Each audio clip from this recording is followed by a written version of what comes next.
안녕하세요. 유이신입니다. 지금 대학원 논문 요지 파표 영어로 시작하겠습니다. So I will present the summary of the thesis using the English, and the topic is predicting fluid mechanical properties of nuclear fuel cladding from ring compression test RCT result. So first, I would like to discuss the introduction and the background.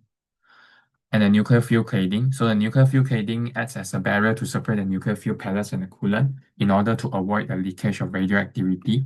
And the fuel cladding is subject to extreme environment, which has high pressure, high temperature, and high radioactivity that can challenge its integrity.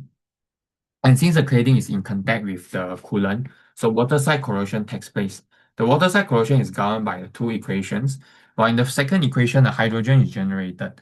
So the result from the equation 2 is the focus of this study, as this phenol can significantly degrade the cladding. And the hydrogen atoms in equation 2 can dissolve through the zirconium oxide and reach the zirconium alloy cladding. And when the hydrogen solubility limit in the zirconium alloy is exceeded, the hydrogen will precipitate as hydride phase under cooling process. The left picture is the S-recipe cladding where hydride precipitation does not occur, while the right one is after the hydride precipitation occurs.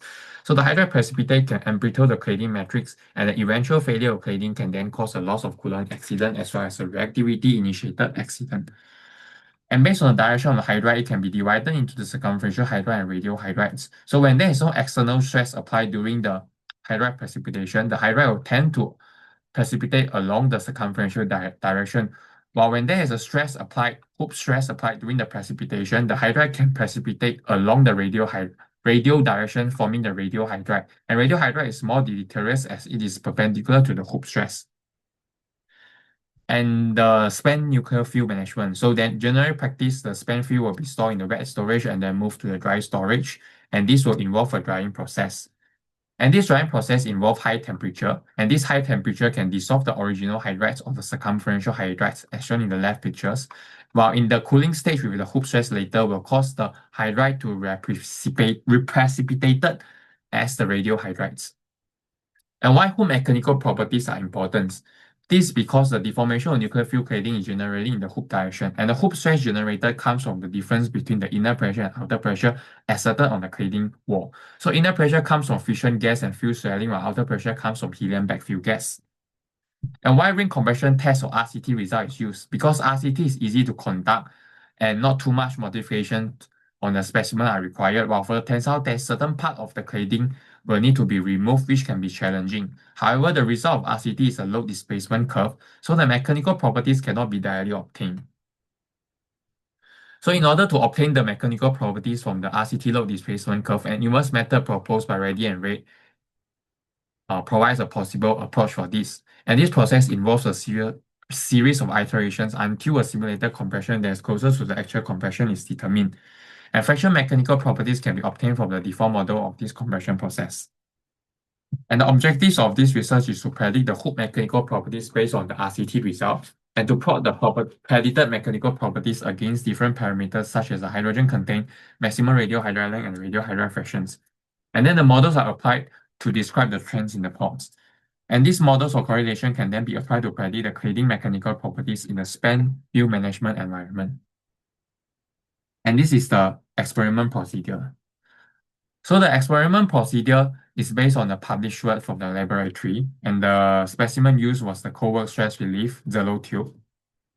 And this is the general experiment procedure that involved the hydrogen charging, hydride reorientation, and the image analysis so that the parameters such as maximum radial hydride length and radial hydride fraction were obtained. And then the ring compression test, and the specimen was cut into 7 millimeter in the length, and it was conducted at room temperature. And the RCT was stopped when there is a 25% load drop in the load displacement curve, which corresponds to the fracture of the hydride cladding under RCT. And two of the parameters mentioned just now are the maximum radial hydride length and the RHF. So maximum radial hydride length is the longest possible radial hydride in the hydrided specimen, while radial hydride fraction RHF is the fraction of radial hydrides among all the hydrides precipitated in the zirconium or in the specimen. And then the chapter 3, finite element approach in predicting the nuclear fuel cladding Hooke mechanical properties. So two of the mechanical properties can be determined from the RCT load displacement curve. Please take note that the mechanical properties taken here are not meant for the study, but in order to define the finite element model and also to initiate the iterations. So elastic modulus by this equation and PE comes from load displacement curve is used to define the finite element model's elasticity, while the U stress using this equation, PCR comes from load displacement curve, and U stress is used to initiate the iterations. And the modeling software Abacus was used to the development of finite element model, and the software can model the RCT compression process. And we use the quarter model so that we can reduce the computational cost. And the elasticity of the model is governed by the elastic modulus, and the inelasticity is governed by the strain hardening power law, as shown here. And three of the parameters from the equation just now, K, epsilon naught, and N, are the parameters to be optimized. So in the initial simulations, we can find that the red one is the first predicted curve, is quite far from the experiment curve, which is the black curve. And when the iteration continues, the red curves will get closer to the black curves until an optimized simulation is obtained. And these are the optimized materials constant that can be used to construct the optimized deform model. And this is a deform model that is the closest to the actual fracture model. And the mechanical properties can be obtained from this optimized deform model. In our work, there are 94 specimens result included, and hydrogen contained up to 1,200 WPPM, and effects of hydride reorientation was considered.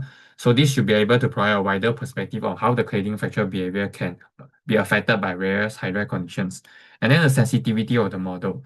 So this is a brief result of the model sensitivity testing to check the deviation and consistency of the results when the input parameters are changed. So input parameters change with length, initial gas value, and displacement. So for the length, the result mechanical properties can have huge deviation. So model length is set accordingly to different specimens lengths. And for initial gas value, the deviation is small, while for changing the displacement, the deviation in the resulting mechanical properties is small as well. And then the extraction and analysis of hoop mechanical properties. So strain energy density SED measures the toughness of material, and it is the energy absorbed by the material under compression and then divided by the length of specimen. So SED calculated from the model is compared to the SED calculated from experiment as shown in this plot. So the good agreement shows that the simulation can well depict the actual compression, validating the predicted results. And then this is the compression process shown in the simulations and the screenshots of different stages.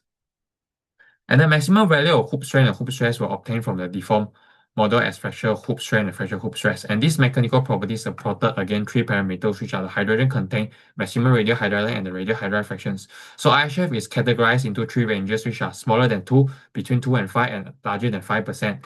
And in previous work, IHF smaller than 2% can subject to background noise, which means that even there's no hydride reorientation, IHF values can reach up to 2%. And hydrogen content plot. So hydrogen content is a parameter that quantifies the amount of hydrogen available in the specimen. And this parameter does not consider the radial or circumferential hydrides as well as the geometry of radial hydrides, but the overall effect of total amount of hydrogen. So the left one is fracture hoop strain versus hydrogen content. We can see that there's a decreasing trend for those with IHF smaller than 2%, while those with IHF larger than 5% are generally distributed in the lower region. While the right one is a fracture hoop stress versus hydrogen content, there is a very slight decreasing trend for those with IHF smaller than 5%, while for those with IHF larger than 5%, it is very scattering. Generally, the predictability of the hydrogen content or the mechanical properties are not very obvious in general. While cracking of radial hydrides, so radial hydrides provides an easy cracking path under the hoop stress because they are perpendicular to a loading hoop stress. So these are the 4 points that experience the maximum hoop stress and strain, and they are considered as the point that are most probable to fracture under the RCT. And taking these 4 points as the examples, we can see that those red colors are the radial hydrides. Those arrows are the hoop stress direction. The radial hydrides are always perpendicular to the hoop stress. So radial hydrides are having a stronger degrading effect on the cladding and therefore a better predictability on the mechanical properties as shown in the later plots. And these are the pad-shaped radial hydride, which is common hydride in the commercial zirconium alloy cladding. So we can see that the lengthwise fracture area in the radial hydride is much larger than the transverse fracture hydride, and at the same time, the connectivity of the radial hydride is better than the circumferential hydride. So radial hydride is more deleterious compared to the circumferential hydride under hoop stress.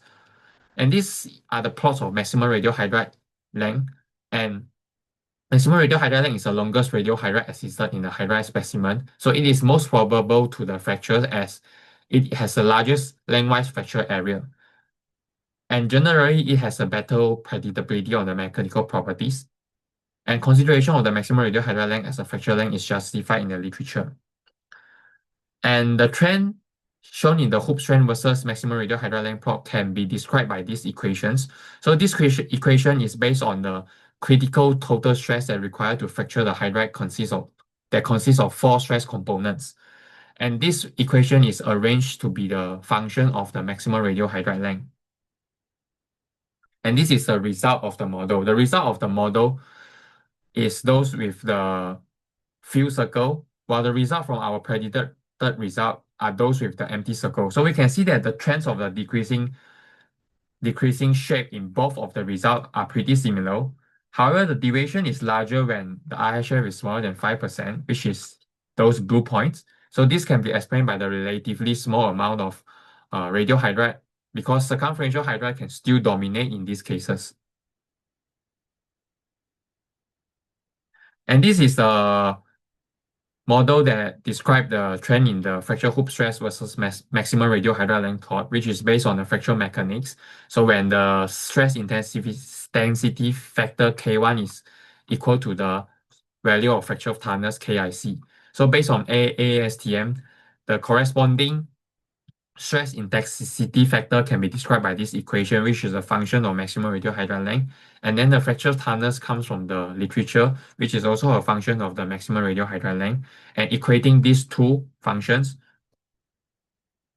we can get these equations, and then we fit it into the plots. And we can see that there's a certain extent of agreement. However, the deviation is larger when IHF getting higher, because when there are more radial hydride available, the crack may not be dominated by a single longest radial hydride, but by multiple combination of circumferential and radial hydrides. And this is the radial hydride fraction plots. So this plot provides a general effect of the radial hydride on the mechanical properties, rather than a particular radial hydride, like just now is the maximum radial hydride length. So we can see that the radial hydride fraction has a better predictability on the fracture hoop strength, but not in the fracture hoop stress as shown here. And how about those cases with very little hydrogen content but very high IHF?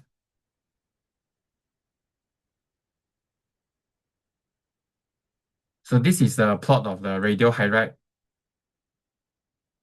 This is a plot of the hydride content plots, considering the circumferential hydride and radial hydrides. So the right one is a radial hydride content plots. As an example, taking this, the radial hydride content increases, the mechanical properties will decrease abruptly. So even a small increase in the radial hydride content can cause an abrupt decrease in the mechanical properties of the cladding. This is because fewer radial hydrides are required for through thickness fracture compared to the circumferential hydride. And then the conclusion. So this work provides an approach to predict the hoop mechanical properties via the RCT, and sensitivity testing was performed to determine the possible deviations occur in the result, and the results show that the radial hydride has a much more significant degrading effect on the mechanical properties. And then the maximum radial hydride length is a parameter that can best describe the properties trends compared to the hydrogen container IHF, and models from literature and development via fracture mechanics were used to describe the trends on the plot. That's all from me. Thank you.